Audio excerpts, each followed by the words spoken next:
Согласно данным Национального института здравоохранения Португалии, в стране увеличилась рождаемость. До сентября текущего года было проведено 65 410 специализированных анализов неонатального скрининга, что на 2173 больше по сравнению с аналогичным периодом прошлого года. Неонатальный скрининг позволяет вовремя выявить наследственные генетические патологии и диагностировать некоторые серьезные заболевания, которые могут быть успешно вылечены.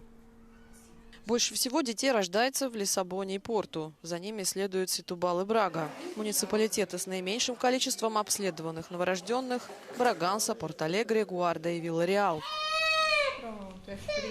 Португалия входит в число стран ЕС с самым высоким уровнем старения населения.